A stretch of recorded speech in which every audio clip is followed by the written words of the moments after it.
Daryl Campbell, how are you, brother? Man, I'm working, man. I'm grinding like every man should, bro. It is our way and it is our life. So where hmm where are you joining me from today on this fine April evening?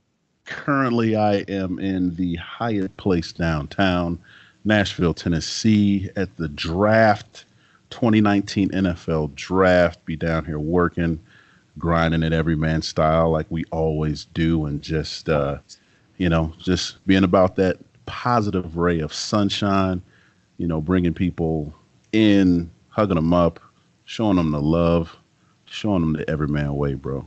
That's it.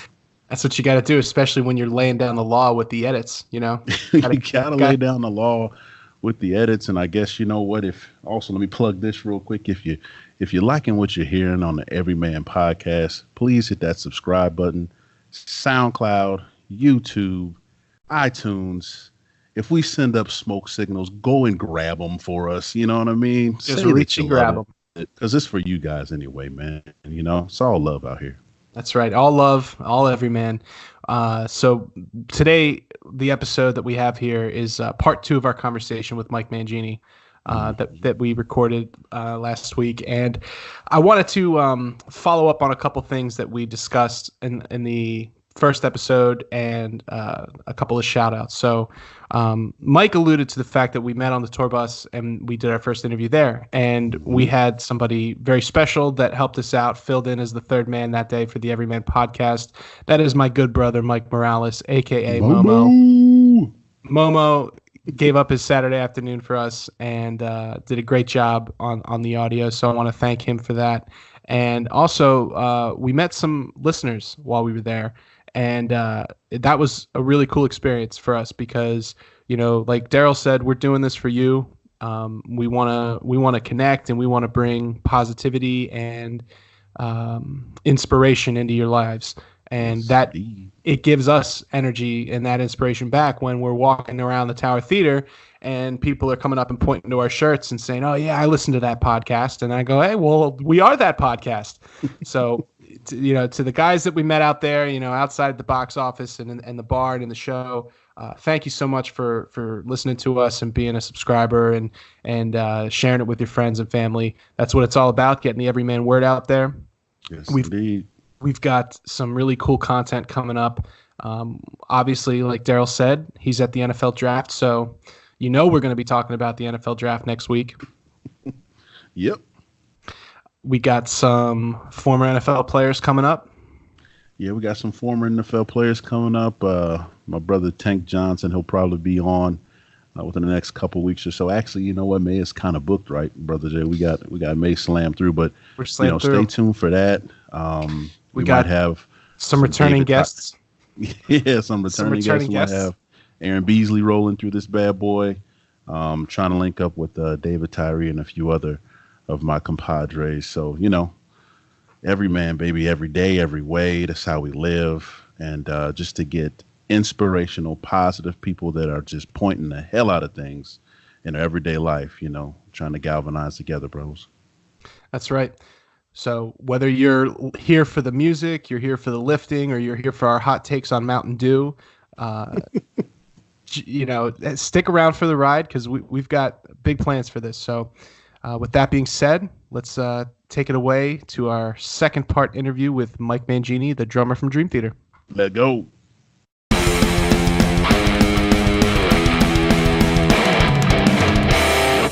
We're here with Mike Mangini for part two of our sit-down interview. We talked about in part one, we talked about his approach to his career with Dream Theater and playing Scenes from Memory in its entirety, and we addressed a lot of the questions that people want to know about. We took some fan questions, and we even kind of riffed on some of the theories out there about why things happen the way they happen. And I think it was really excellent to hear it coming straight from the source itself. And we're here again to talk about everything that Mike Mangini is that's outside of drumming and Dream Theater. So we're going to talk drumming still, but we're going to talk about everything else that makes you so unique. That just on Saturday when we were at that show, you completely blew me away as a person from talking with you. And Daryl, I could speak for him, and he spoke to that in the first episode with you. He feels the same way. And we're two guys that we get around, we meet a lot of people, we're always doing stuff, and like you just there's something about you that just really blew us away, for lack of a better term. So one of the things you said you wanted to talk about that I think is very important to our audience and to anyone that's looking to improve on anything is pattern recognition. Mm-hmm. Let's talk about that. Take it away. Okay. So with pattern recognition, I feel as though breaking things down into recognizable shapes, parts, systems, things like that, reduces a person's amount of thinking during the act of improvising, during the act of executing or performing. And it doesn't mean that improvising is totally from nothing. I'm talking about, I might be playing a song I know, and I might just quickly want to change something. I have to improvise at that moment. It might be adjusting, as Daryl can certainly elaborate on the different variables, the different conditions that occur, that here's a play on paper, but in reality, well, this is not quite what happened. Mm-mm. So the pattern recognition, I have found a way to assess something, no matter what it is. It doesn't even have to be drums, but assess anything and everything that could be done on a drum set and actually make it be the truth that on one piece of paper you actually have the root of anything and everything, so that you recognize patterns so that you can execute or improvise more freely in the moment. That's my view on why pattern recognition is so important. And it could be relationships though too, right? You recognize how someone's you know what I mean? But go ahead with the football. So for me, like, how I would equate that to pattern recognition, and it might not even do it justice, but it's if I'm rushing an offensive lineman and I see, just quite literally, once I come off the ball, not even realistically paying attention to everything he does, but having a feel with respect to, okay, arms low, how is that going to affect my 1, 2, 3 chain move to get to the QB or to get into the backfield or to get to the running back. Okay, arm low, so I'm going to inside cup hand down. Okay, if he retaliates with an offhand block, then I know I'm going to offhand swipe, and then as soon as I swipe, I know, okay, my shoulders are going to stay upfield toward the QB, and I can point my toe right now. I don't even have to think about it. That's just how it happens. And if there are any other patterns or variables that go along with that, it just strikes me the fact that you found a way to make pattern recognition applicable to any situation, any environment. It fascinates me. How would I be able to take just that scenario or any other scenario for that matter and make it kind of all encompassing and instructionable, applicable for just someone else? Like, how does it work? Like intrinsically, how do I get that feel with respect to it? Well, you'd have to get that through, I think, a 3 dimensions. In other words, you'll have to get that from what you see in your mind as the play or the possibilities. So that's in your mind, right? And Yep. you have to see in reality what you're facing. What is the reality of what's happening right there? And then you have to almost, I'm glad you used the word feel, because you have to see with what you feel, because you can't look at every part of your body at the same time. Mm-hmm. So you would have had to have practiced enough about how your left foot is going to push a certain way by feeling it, but knowing that you're thinking about it. It's like, it might be the same for me too, where I really have to recognize what is happening with my balance right now that I feel. So I can't look at it. I don't look down at my feet, right? Justin, Right. You're not always staring down at your feet when you play No, the drum? almost never. So I have that. Then I have the reality of the play in front of me. It's like, okay, it's an audition. It's the Dream Theater audition. All right, the keyboard player is soloing What are these three doing? All right, but I want Jordan to know I'm listening to him. There goes his fingers. He's doing an 11 tuplet, and I catch the 11 tuplet. That really happened in my audition. And because he stopped it and asked me, how did you know? How did you know what the heck I was doing over there? And I just said, I watched you. But the thing is, in my mind, this is the playbook in the mind. Mm-hmm. In my mind, I practiced for years and years and years, seeing, hearing, and feeling with 24 different limb combinations. Actually, that was not till later. Let's just say 12 limb combinations. Every grouping from 1 to 20 in the same space, or every grouping of notes from 1 to 20 notes with a consecutive, we call that time signature. So this never changes, but there might be 15 of them. There might be 11 of them. There might be 4 of them. There might be 8 of them. Or there's a beat, and you can put maybe 8 inside, or 11. You might fit different notes. Anyway, it's about that. In my mind is the playbook. Okay, this is the sound. This is that. What's happening in reality? Oh my gosh, how am I going to hit that if my left foot's over here and busy? It's so intense. It happens so fast that improvisation cannot happen, I don't think, to its maximum level, like a Navy SEAL whose life depends on it. His life depends on it. If he doesn't have a system of improvisation that includes his environment and all the things that go along with that, his position, where is he? Who's he fighting? What are his weapons? You know, there are 7 things that you can, that I know I feel comfortable breaking down anything and saying, okay, that SEAL is going to, he can improvise better if he's aware that these are all the possibilities that could happen to him.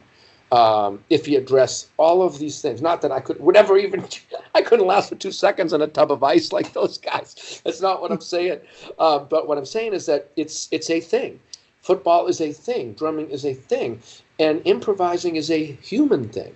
So pattern recognition, the more you can put things into a system, the easier it is to improvise based on the play in the mind. What did I study? All right, what's right in front of me right now? Okay, what am I feeling? And did you practice all 3 of those? So when you're talking about improvisation, you're talking about, because a lot of people, when they hear that, they think, oh, that guy's just up there fucking doing whatever he wants to do, and he's just playing a bunch of shit, and he's winging it, for lack of a better term. What you're talking about is the intense preparation and focus so that if this happens, I do this. You're thinking of it in a binary sense, on, off. Yeah. If this, then this. If that, then this. And the whole thing, it's like you're running a checklist down mentally in the moment, in real time, and you can only do that if you recognize the patterns. Now, my one question about that, well, I have many questions, but one question I'd like to ask you is, how could that relate to, say, somebody who is a wide receiver in the NFL and they need to be at the 11.5-yard mark and then hit their break, and it's going to be on the inside at the numbers. That's where it's going to be. Okay. How would that system help somebody on both ends, the quarterback and the receiver? How could they apply that to make that happen every time? Well, if we're going to call the system this 3-dimensional thing, and we can make up some name for that, right? Where he's got the play in his head. He would have a play in his head, right, Daryl? Oh, without question. Okay, all right. Well, he actually has to run, right? Yep, without question. Okay, and he has to feel, because of the fact that if he's just practicing in his backyard, unfortunately on the field, someone's going to knock off his ability to time these exact, let's say it's 11.5 feet. Well, however many steps he has to take, even if he used like my binary counting system and 11, let's say it was a foot every step or something, I would say, well, don't count 11. It's hard to say that. 1, 2, 3, 4, 5, 6, 7, 8, 9, 10, 11. Like, you don't do that. Right. So I'd say count every other one, use my not quite double system from my second book, and just go 1, 2, 3, 4, 5, 6, 1. Okay, well, that's all well and good, except someone just pushed him. So how does he know how that push affected exactly where he is? He's going to have a feel for where he is by quickly just really, really quickly picking something. It could be the way it is on the ground. It could be just getting, quote, a feel for what 11.5 feet is. It could be like that. I mean, I don't calculate when I throw a football to my son in the backyard. I don't sit there and do math and calculus. Mm-hmm. You have a feel for the distance, and right. And I'm not calculating the arc of the ball or anything like that. And I'm just talking about being a hack drummer whipping a football. But that receiver, if he practices, if he's looking at this play, and he looks at what are the possible ways that I can be defended against. There's only got to be so many. I mean, the game is you're going to move from here to there, and there are so many players, and if nothing else, if he's triple teamed, well, he knows he's not going to get the ball thrown to him anyway because someone else is. So, right. But excuse me. But I would say if I was doing that, I would run, I would time it with my legs. I would also get a feel for the different speeds. But namely, I mean, it's going to be about eyes. It's going to be about recognizing peripherally how you're going to be able to get close to this mark and know alternate routes and getting there if you pushed, or if you have to do a spin and then do this, or take a different angle. I mean, what's the whole point? The whole point is the ball is going to go from here. I would imagine. Who am I to talk about this? Anyway, the ball's going to go from here to there, right?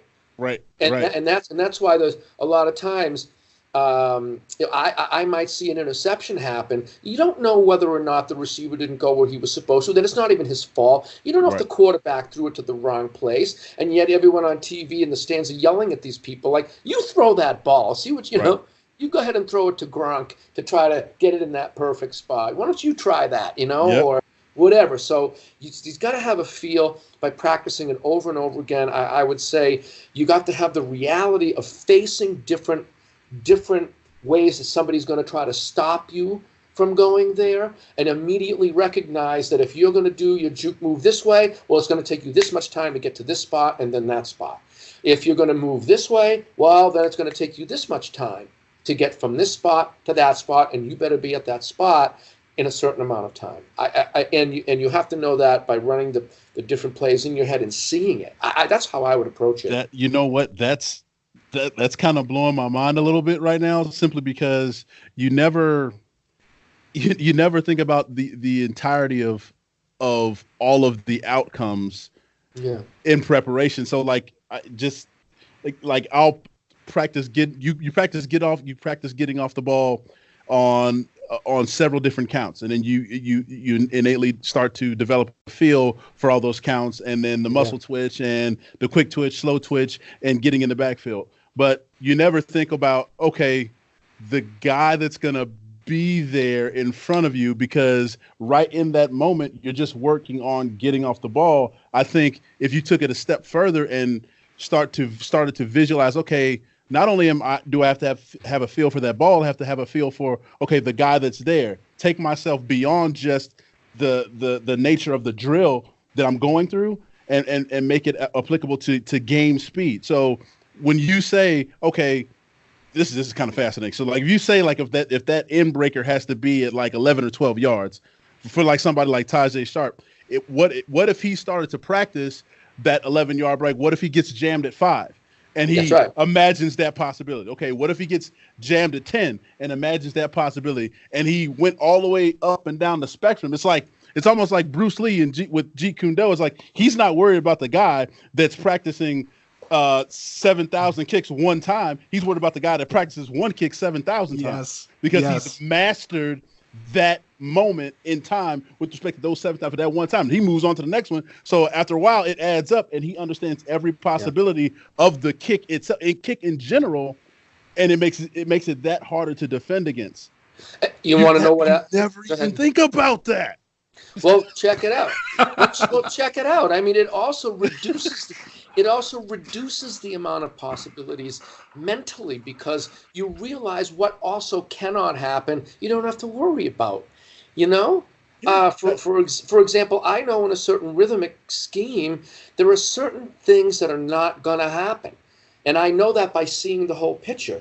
These things cannot happen at this time. Only these things can happen. Isn't that why you guys study film? Well, yeah, but we don't. Oh man, it's so compartmentalized. You don't really. All right, put it to you like this. So, Man, okay. Center yourself. So you don't do it with that much detail, or you don't do all the permutations. No, you never do all the permutations. Like, it's just like, as a defensive lineman, I never worried about what my linebacker or my or the guys in the secondary are going to do, because I'm just thinking about just my job, and you do it to the best of your ability. But if I thought about it in terms of that, like if I thought about, okay, this is my place on the field, and I took all of those possibilities into account, I know even more so I've got to be on it, because I've got to be that piece that's always correct for my linebackers, for my secondary, for my corner out there in cover 3. You know what I mean? Like, it's just.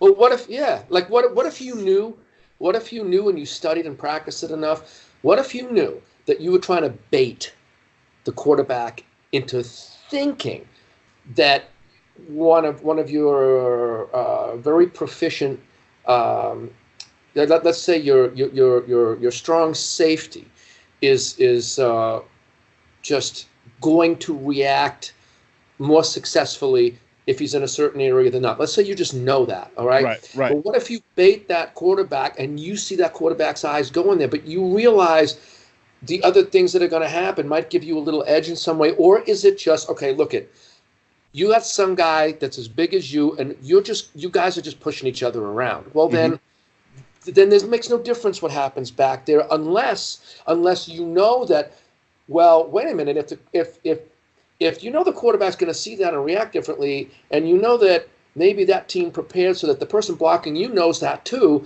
he might be trying to prevent you from going in a certain way. Right. I don't know, or maybe it doesn't matter, but my point is, not practicing the permutations, what else does anybody have to do? Get to practice early. Practice more permutations of things. You recognize more patterns and put those plays in there. I mean, my whole concept's one big play. It's like one big game. I like the comments you made about understanding the patterns, that the outcomes that aren't going to happen, because it makes you that much faster when you're trying to think about the very next thing. Okay, well, I know this isn't going to happen, so I can just kind of shoot that out right now. Boom, I'm on to the next thing. Or even in part 1, we were talking about this, Justin. Like Mike, when you were talking about speaking to yourself while that process is happening, how does that come? Oh my gosh, this is out of control. This is out of control. What I'm going to say, help me and help my kids learn hand-eye coordination that they have applied to sports in just very strangely successful, unbelievably successful ways. And it just comes down to this kind of a connection to yourself. When you speak what it is you're experiencing, and I'm talking about, I'm a drummer, you're a defensive tackle, you are planting yourself a certain way, right? Or so I'm on a drum stool. But I spoke through, out loud, turn body left, lift the right heel. Turn the body left, lift the right heel, lift the right heel, lift the right heel. Because I noticed that if I didn't lift my right heel a certain way, that I couldn't pick my left leg up, rebalance, and play this run of 8 notes in a row with my feet. There was no way it was going to happen. Because I studied it. I took the time to check out different permutations, different possibilities, and I noticed what my body was doing. And my body doesn't want to do the right thing. I don't want to do the right things. We want to do the bad things. We want to get away with as much as we can. We want to be as lazy as we can. That's the nature of how a human being is born. What do you think life is all about? It's about like Aquinas would say, it's about becoming, he called us a potentiality. Not that we have potential. He called us a potentiality because it's at a spiritual level. You're supposed to gravitate from the flesh to what's right. You don't want to do what this body wants to do all the time. You want to gravitate toward, quote, the spirit. And I think that that's great advice, because when you are talking to yourself, what you're doing is you're fighting what your body wants to do, and it doesn't want to do the right thing. So you talk to it. Now, check this out as the best proof I've ever seen in my life. I was watching a science show while I was writing my books, during the process of my writing my rhythm knowledge books. And I knew that this was something I did, but I didn't put it into book form yet, or I didn't write about it. I see this show, and there are people that have a condition, can't move their arm, or they can't move their leg, A doctor figured out that with all of these people that have this condition where they just freeze and they're just like, oh my gosh, their arm works, but not under the condition where they want to move it. It was bizarre, totally bizarre. He said, look at your arm and say, lift arm, and it worked. And I was like, oh, thank you, God, for putting me in this seat and in front of this TV show and making me watch it, or that I'm even here, that this is happening. Just, I am never going to forget this for the rest of my life. I needed to be here right now. I don't know why. I don't know how. I didn't plan it. But I saw this, and I know now that it's the truth. Meaning you talk to your body. So if you were trying to learn or get more proficient at a move, and I'm just some, the quote, dumb drummer guy, just like, well, I have an idea that might work. Hey, why don't you try talking to your body when you're lining up? Why don't you try saying, I got to flex. You study film. You got to see mechanically what you're not doing right, but you speak to your body to fix it. I mean, how can a professional baseball player, think about this, how many people make it to the major leagues in baseball, right? How many of how many? Who knows, right? Oh, somebody knows. Well, let's say this baseball player not only makes it, but he makes the team. Not only that, but he's got a great batting average most of the year. Not only that, but they make the playoffs. And he goes 1 for 14. Did his muscle structure change? Did his shoes? Did he change his shoes? Are they too tight? Did he drink 5 bottles of tequila before the game? Like, what changed? His something in his pattern recognition changed, and something fixable happened, something that someone else can recognize on film, where he can talk to his body. Maybe it's as simple as he used to just be able to anticipate the pitch because he could recognize the pattern of where the pitcher was coming from. I mean, the whole thing of it is deception, isn't it? Don't they try to deceive you by the way they pitch? I mean, I don't know. I played in Little League. That's about it. But if I was a pitcher, I wouldn't want the batter to know. I would try to fake him out any way, shape, and form. But if I'm a batter, I want to study. If he's coming across this way, there's no way it can be a screwball. There's no way if he's doing this, let's just say. So you talk to your body, and I'll bet you that batter can get out of a slump inside of 10 minutes if he had the film and if he knew and if he spoke to himself about what it is. Man, I wasn't looking at the pitcher's hand. If you knew that, or oh my gosh, what am I doing with my knee? And my knee's just doing this thing. It's like, keep knee down, keep knee down.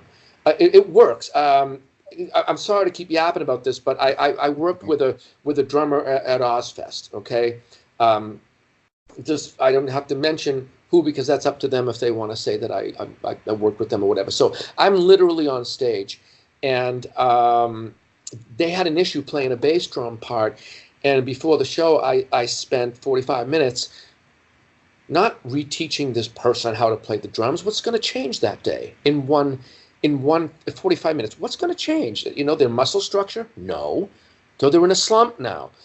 But I noticed what they were doing. I'm like, what's happening is as the tour progressed, your legs are lifting higher. So you got to tell yourself to keep your knees down. And I was literally on stage and physically hit this person right in the thigh. And he's like, keep the knee down, say it. And they got the part. They got the part right. Okay, so it was a matter of not recognizing. I mean, on this tour, a couple of times during the intro of Nightmare to Remember, I'm hitting a lot harder now. So the last 3 gigs, I whacked my leg 3 times, and it kind of shook me a little bit, and I'm like, uh-oh. I've done that, yeah. Did somebody hear that I had a flaw, or whatever song it was, whatever, but I have hit myself, and now, like, Eric and I are going to change the height of the snare, but the point is, I know what it was because I'm in tune with myself and I was able to pick it up. So you speak to your body, it works. It helped these people that had this condition. It has helped me every time I've had an issue. Why wouldn't it help an athlete get over or get out of a slump or create something new? Why wouldn't it? Jeez. Or producer at NFL Films, however he goes, man. Right. Yeah, I love that. Yeah, wow. You're blowing me away, Mike. It just did a lot of research. I mean, is that something that you've ever shared with your bandmates? Is that something you guys ever talk about if somebody's having maybe a down gig, or there's a part that somebody's having a hard time getting? Is it something you share with? That I speak with Petrucci more about technique than anybody. I'll speak to Jordan a little bit about it, but I haven't shared that in as much detail because they know this already, I think. That's interesting. That's interesting. Well, I mean, they know how to fix things. Yeah, I imagine you guys have such like high level talks those late nights on the tour bus. So I think that's a good point to transition into something a little lighter. One of the things we talked about on Saturday is our mutual love, and sometimes frustration with Madden and Madden Ultimate Team. Yeah. So I wanted to talk to you about what your daily grind is like with Madden. I understand it's part of your daily routine. Mostly, yeah. I would try to get my daily coins. So first of all, I'm an Ultimate Team guy. Yeah, same. That's all I play. I don't have the time for the rest of it. I mean, I have to choose what I do with my time, right? So I'm an Ultimate Team guy, and my routine is I'll play those couple challenges, and during some weeks I'll commit to like the solo battle thing. Solo battle's very cool. When I look at days off, I'm like, well, I have a lot of time. I can just play a couple of games here and there, and see what I can do. So that's play head-to-head at all? Pardon me? You ever play against other people at all? Only my son, who's better than me.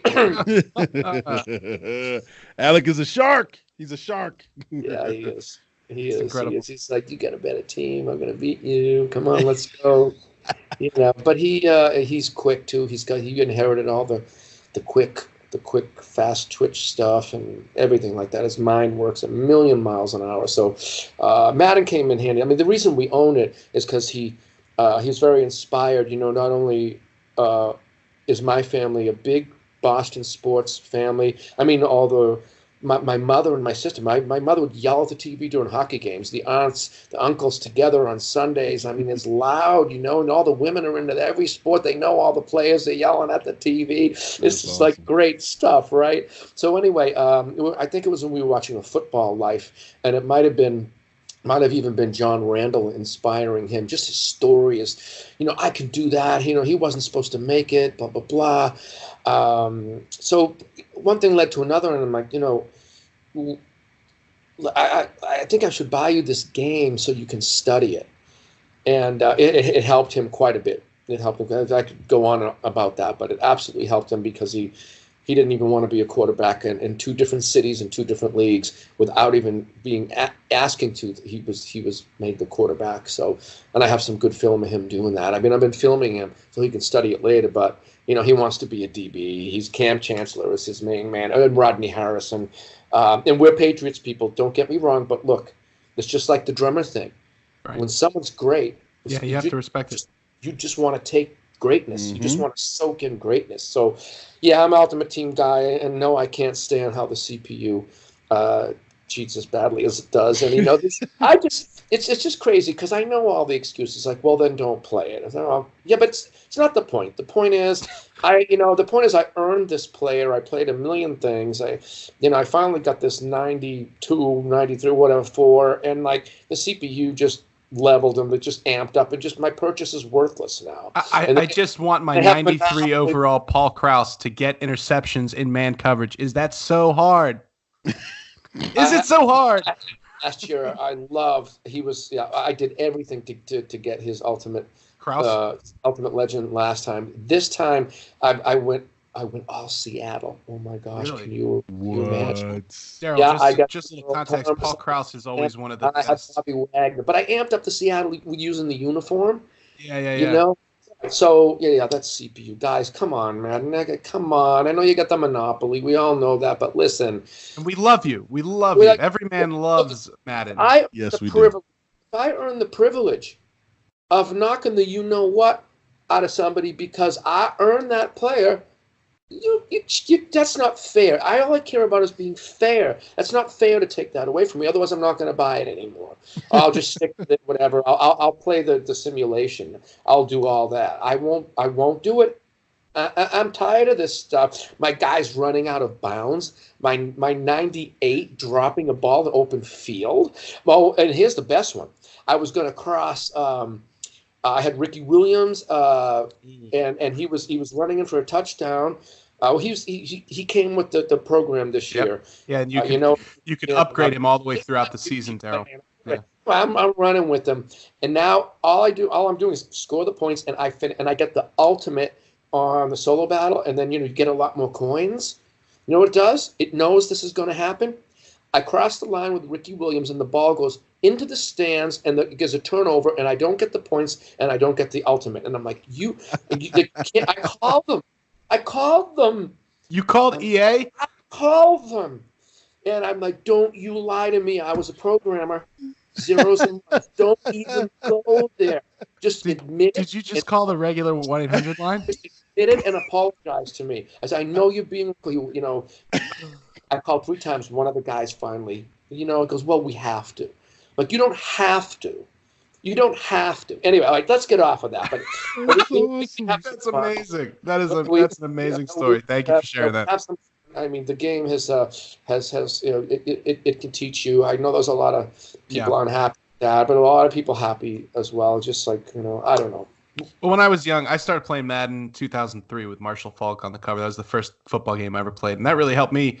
When I was trying to be a football player before I realized that I wasn't going to get any bigger than 5'10". So wait a minute. But didn't that in the 2K allow the ball to arc? Well, now I was wondering why I was getting picked off. Well, they used to have something called the passing cone, where you had to line up the vision, and there was also a touch thing where you could either touch the ball or throw a bullet pass. Where this year they kind of changed that to where it's supposed to intuitively detect that, and also they changed the game engine.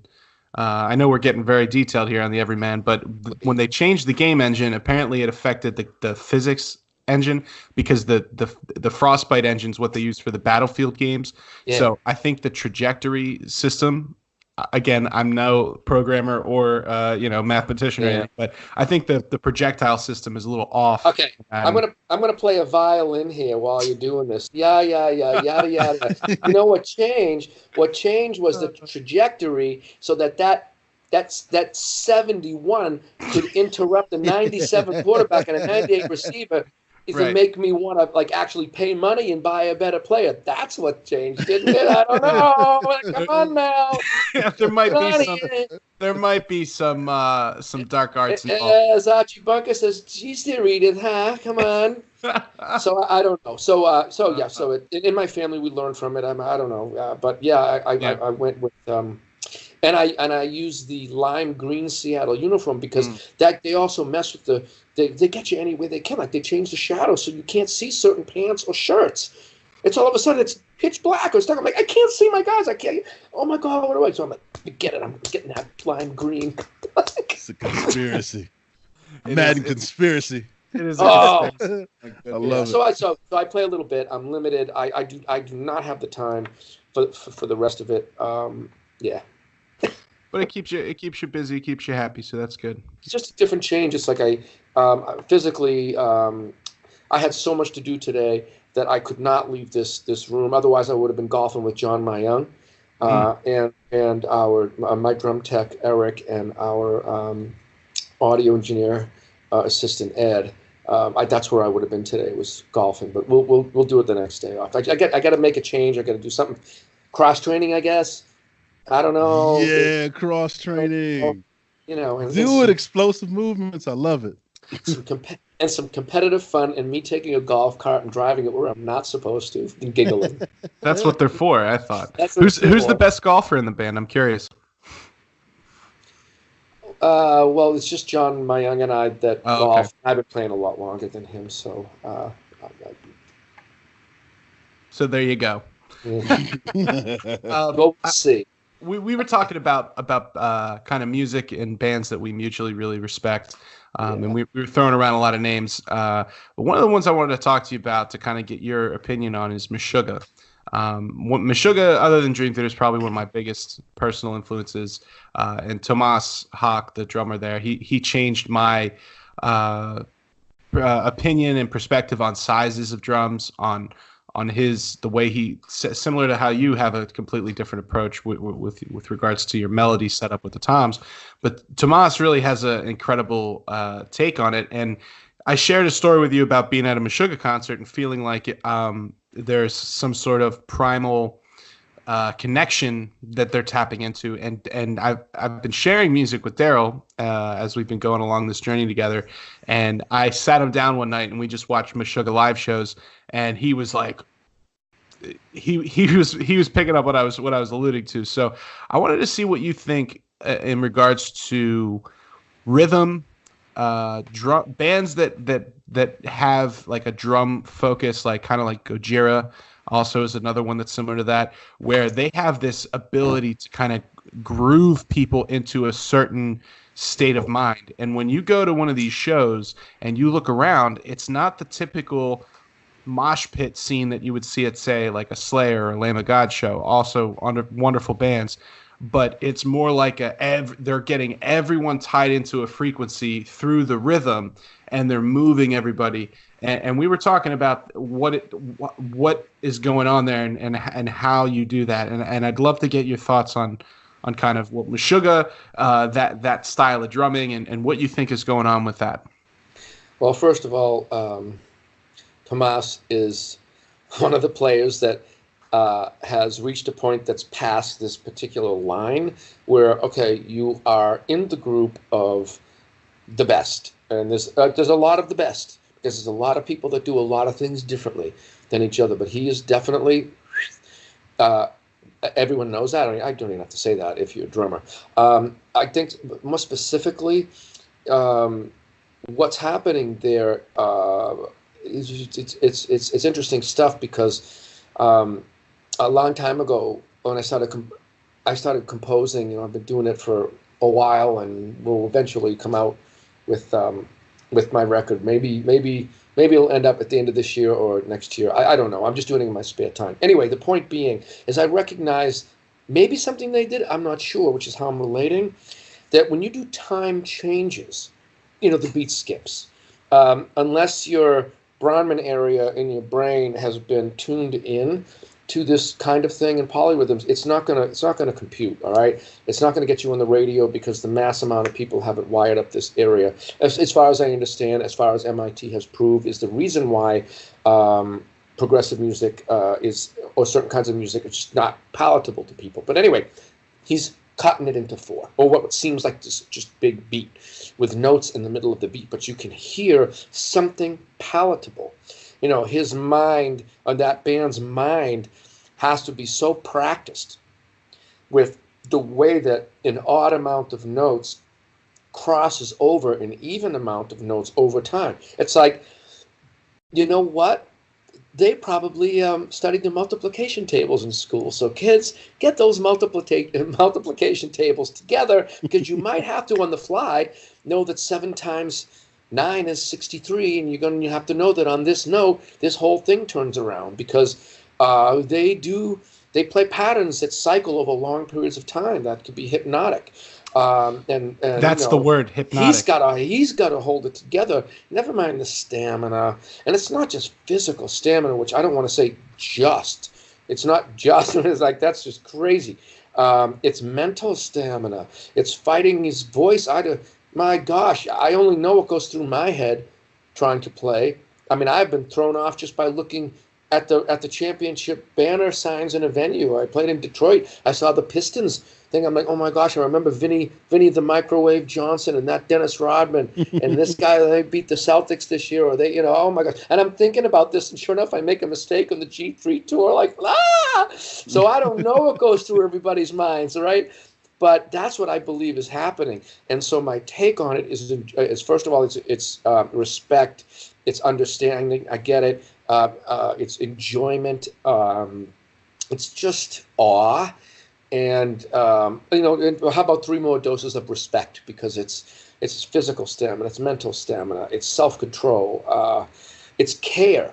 I mean, these guys are doing something that they set out to do. They just have a thing.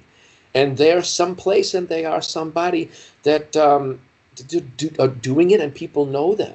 It's just like ooze, wash, and haraka, haraka, haraka, haraka. He's got the threes, and the fives. A student brought me something. He goes, "Can you show me this thing?" I'm like, "What's it called?" It's bleed. Oh, and I'm like, I know what they do, and I'm just like, oh, I can imagine what that's it's going to be. intense stuff. But then I heard it, and I was just like, why'd you do that there, Tom? Because now I gotta try to just get a piece of this and play this in front of this person if I can, or at least explain it. It's just like, oh my gosh, the student wants to get a handle on this. Okay, I can't just talk about what it is. I have to talk about how to do it, and then that person has to go be committed. And so it's just great. So is that what you're looking for out of me? That's exactly it. And it, what you're talking about, those long phrases that have to turn around at some point where they're all catching the one, and catch 33. It took me probably 2 years to understand what was going on that record. I just didn't get it, and then finally I was like, oh, it's because I was trying to listen to one song and then pick this one up.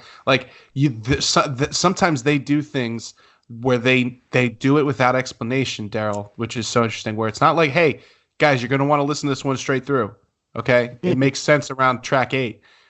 They just do what they want to do and throw it out there. And then if it's taken 10 years for people to be like, oh my God, that's one of the best pieces of music that came out in that year, in the progressive world, and they're really starting to get their shine. So I just wanted to kind of have you, put that out there in the universe for them. It's respect and all that. Well, also check this out. I mean, you just made a comment about it alluded to you listening. Yeah. Well, in order to understand this stuff, and I think it's going to work, Daryl, I would imagine that you're a human being too, right? So you're a football player or whatever you do, doesn't matter, right? Because you have to layer almost Photoshop. It's almost like a Photoshop kind of thing. The play in your mind with the reality that you see versus the drop-down menu of options, and what you feel. It's like this very alive, it might even be 4-dimensional thing. Never mind 3-dimensional because it's in time. And we exist in 4 dimensions. How about that? It might be the way to be. Yeah. Just kind of be what we are. And be in 4 dimensions because we exist in 4 dimensions. Isn't that fun? What a discussion that could lead to. Right. I see the smile on your face. You're speaking to me, Mike. You're speaking to me on I mean, really, because a lot of the things you're talking about, and I'm just full disclosure, I didn't have you on here again just to talk about me, but the things you talk about, taping your son, right? I have a very OCD type behavior towards recording myself. And I started in about 2013 when I got my first GoPro. I started filming all of my practice sessions. I have at least one camera take of every single practice session that I've done from 2013 to 2018. Are you crazy? If I ever did that to myself, I'd never play the drums again because I see what a lazy person I am. Well, I have so many hard drives full of drumming, and what I would do is, Mike, I would do my rehearsals for my band, and then immediately after, I'm sitting down and I'm still sweaty. I haven't even eaten yet, and I'm watching every minute of that tape because I want to see what did I mess up here, what did I mess up there. Live shows, it's the same thing. I have an archive library of my footage just for me to learn from. And you're talking about, living in this 4-dimensional space and how to apply that to not only drumming, but everyday life. And you're making me feel like I'm not so crazy, man. I really appreciate that. No, you're not. And with the other dimensions mathematically that are very, very real, I mean, there's a difference between your mathematicians and your physicists. The mathematicians know truth because they know what a different kind of truth. I don't mean to quote a Van Halen record here. If 2 + 2 makes sense on a piece of paper, the physicists, well, they need to have 2 apples and 2 apples to know that there are 4 apples. It's not good enough for them that it's on a piece of paper. But existing with these different dimensions that exist, but I don't want to lose track here, as I want to talk about, you said the word listening. I have something to say about that I'm curious about the football thing with this. But what about projecting yourself in the future? You can exist in that dimension as well, because you're trying to see yourself in the future. What about the past? What about all your mistakes? You can have that dimension. It is a dimension. Those are dimensions. Your past and your future, and all these things are dimensions. This is the reality of our existence. The more we just accept what things are, I think the more we can learn about how they work, and then the more maybe this whole world can have peace, being on the same page about it working a certain way, and it really can't be too many options about how that happened. But that's a different discussion. Because these things are truths. You can't argue that stuff. Anyway, about that. So let's break it down and be simple. You said listening. What are you listening to, Daryl? When you are at that game and Brian Urlacher helped you at that point where you thought something went awry, what were you doing? Listening to the crowd because your family was in it? Was that a possibility? Were you listening to your inner voice? Were you listening to the play being called? What were you listening to? Which layer did you prioritize? And maybe you shouldn't have. I don't know. Or maybe you should have. I'm not sure. I think if I were to answer that question, in hindsight now, I think I was listening to, that still voice, that still voice on the inside, that we all have this, right? You like you talked about and you alluded to earlier that, our bodies want to do the wrong things. Our bodies want to doubt. Our bodies don't want to think, about the possibility of the successful because we're so worried about failing, right? So I'm thinking before that play, what if I don't make the right move? What if I don't beat this guy? What if I don't, you know what I mean? Instead of thinking about, everything that adds up to the success of that one moment, which is why it was so powerful for me to hear from, B-Lack, you know what? It doesn't matter. You do what you do, I'll make you right.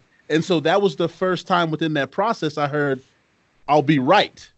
So in that, I found a center. In that, I found a foundation to think, no matter what it is, let me make myself applicable to the side of right instead of the wrong that I was already putting myself into mentally.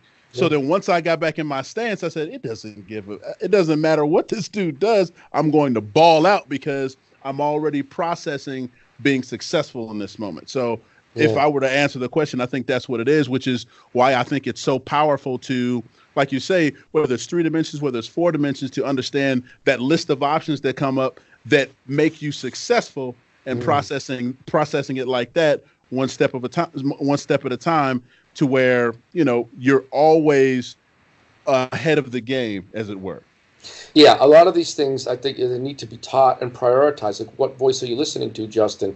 If you couldn't figure out the Meshuga thing, were you listening to the pattern, or were you listening to where the time was? And did anything give away where the real time was? And when you heard where the real time was, did the pattern that you thought was the time turn out to be something different? It's like a polyrhythm. If you hear 17, right? Like you hear a pattern like 5 + 5 + 7, which might sound something like this, Daryl. It might be like 1 2 3 4 5, 1 2 3 4 5, 1 2 3 4 5 6 7. Watch my fingers. Like, check this out. Watch me. Gotcha. Watch. This is important.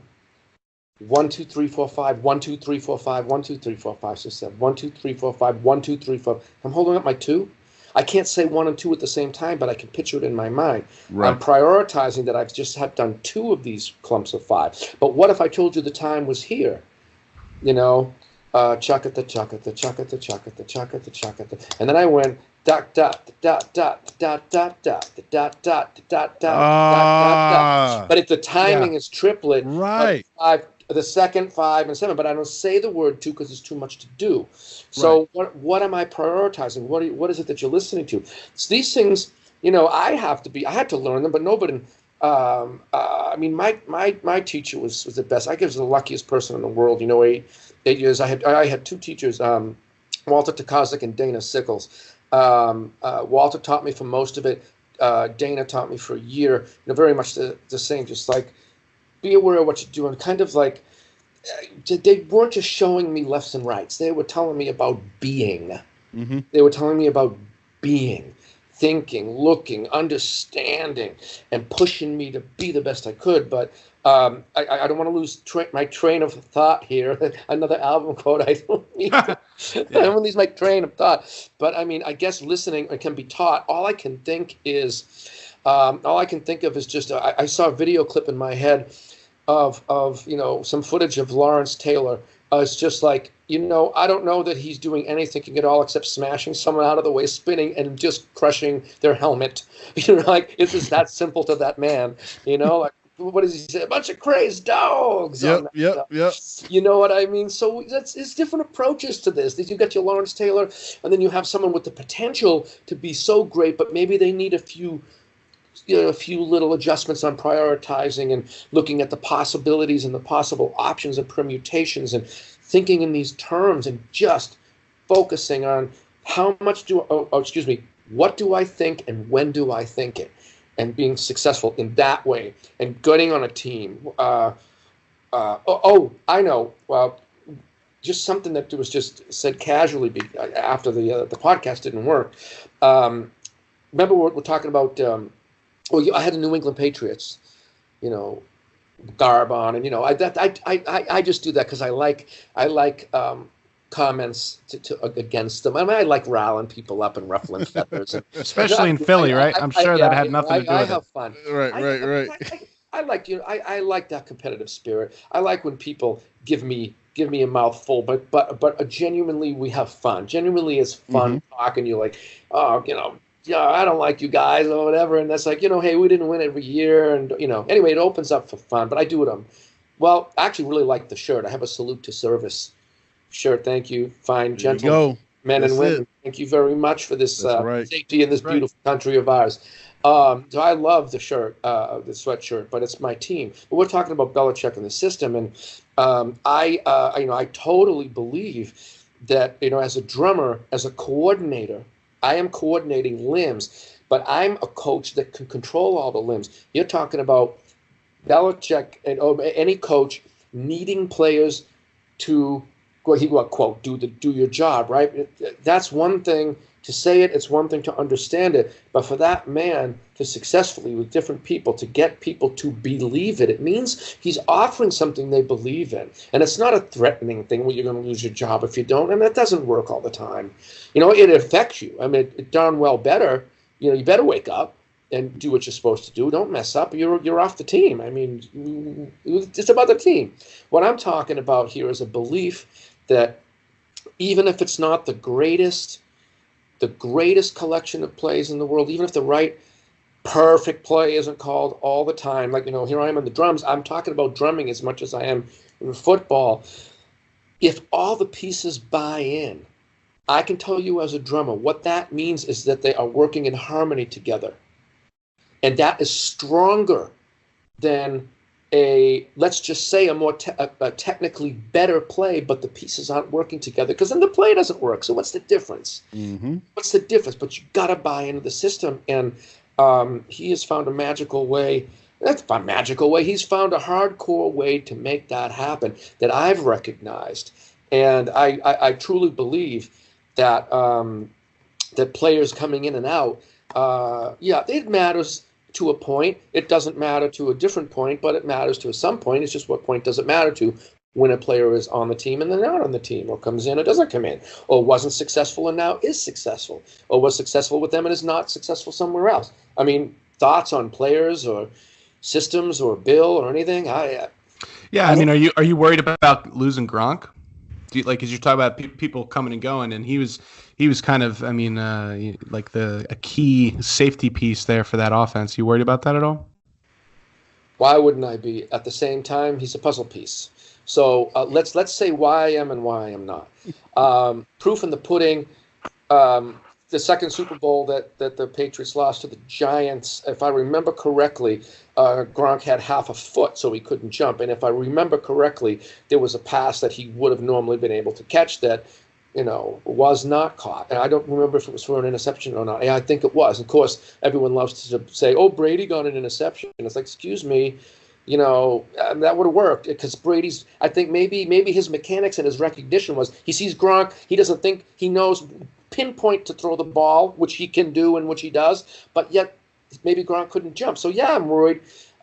that when he can jump, that there are more possibilities for that team. In other words, so you put a Gronk in, it means possibilities and permutations. I happen to think that there are more possibilities and permutations with Gronk over any other tight end, okay? I believe that. I've seen enough to want to believe it, whether I don't know. I'm just maybe some dumb drummer guy that watches football and studies life and things and how things work. But I believe there are more possibilities with him. Now they're going to get another puzzle piece. And so that puzzle piece cannot possibly have the same possibilities, but they will have different possibilities. Mm-hmm. There will be different possibilities. So in the system, it's not going to matter at all. In the system, it is not going to matter at all. The system is going to function as it does, but with different possibilities that are successful or not. Of course that matters, because it might be lacking a set of particular possibilities that are needed, or no, it just doesn't even, because we're on to Cincinnati. You're on to, like, what are the possibilities? Because now, who knows whether or not whoever comes in and grabs that position, who knows, that doesn't turn into 3 tight ends or 2. Let's just say that leads to some big guys that have more stamina, and all of a sudden, even though Gronk's a great blocker, now you've got 2 people doing the job that can catch their breath, and maybe the end result is better blocking over 5 plays. I don't know. I don't know what possibilities are going to exist. So, well, to that end, also, I mean, let us not forget, Gronk did come in with another tight end who he ended up in a roundabout way replacing on different terms, and they still won. And he's gone now, and I'm sure if there's one thing I've learned from working with Daryl, it's that Bill Belichick has a guy out on a fan boat in the bayous of Louisiana right now, scouting some country strong, crazy tight end that nobody's ever heard of, and he's getting ready to storm the field. So I am looking forward to it. And I mean, I don't know how you cannot have respect for Brady. And I'm a hardcore Steelers fan, just the same way you are with the Patriots. And it's got to the point where I've seen that team beat my team so many times in the AFC Championship game, where I don't even. It's like, well, they're the best. I can't. It's respect. You just got to respect. You got to respect what they do. That's all that there is. And you never know. I mean, you never know, because if I am not mistaken, a lot of games really do come down to, let's just say, maybe there's that. It comes down to one play kind of view, which inevitably it does. It's just technical terms. But I kind of like to think of it as maybe it comes down to every play, or maybe not. Maybe it comes down to 4 plays, but did you forget that play in the first quarter that would have changed the plays after it? Right. Mm-hmm. That would have changed that. But what does it matter once you are at a certain point? It's real. It's probably very real that those games that, where the Patriots won, we don't know. I mean, if you look back, there might be something under the radar that if one thing switched, it might have changed the next play and changed the next play, and then this wouldn't have happened, that wouldn't have happened, this outcome could have been different. But it is what it is, and I just have to believe that Bill Belichick has an ability to exist in these different mental states of possibilities, of knowing possibilities and dealing with reality at the same time. And not just that, but I'll bet you, now that I said it a million times, I bet you that "on to Cincinnati" comment, which is priceless. And it's not, I believe, I may have read plenty of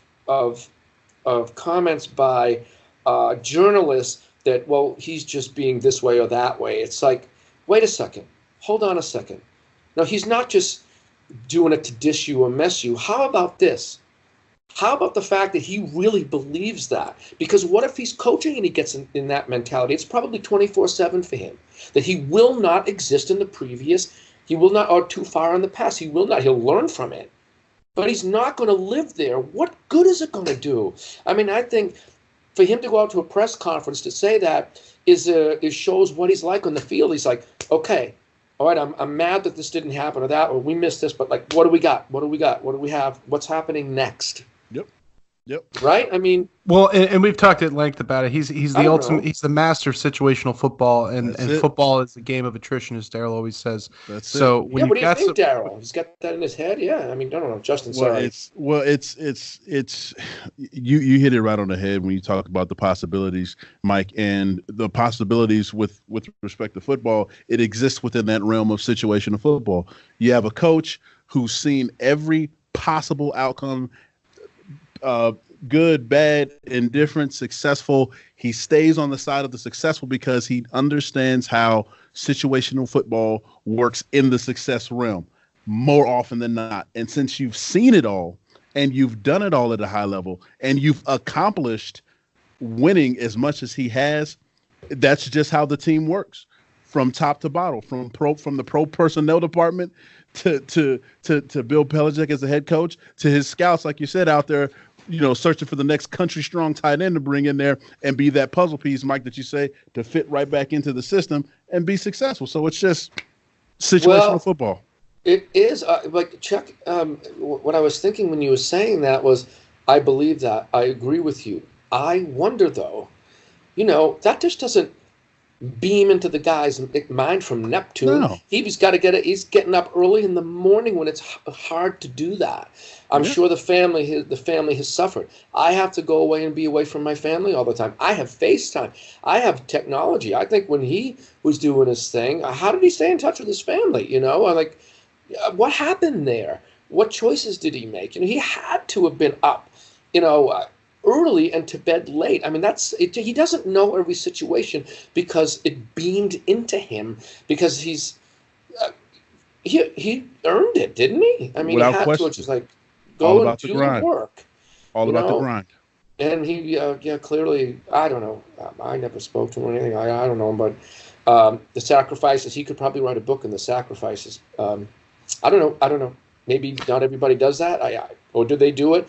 And he's just schooled his mind to think a certain way and put the work in. I think people are gonna miss Belichick when he's gone. As much as everybody loves to hate on the Patriots now, when the show, I don't want to upset you too much, Mike, but someday it will cycle into something else. But you never know. They've got McDaniels there. I think the plan there is to kind of hand off and keep a certain culture in the building and keep that going for the future. So if I was the owner, that's what I would do. So there you go. So let's not tangent off. That's right now. I think. Well, I think. Bill. Yeah, I think Bill is.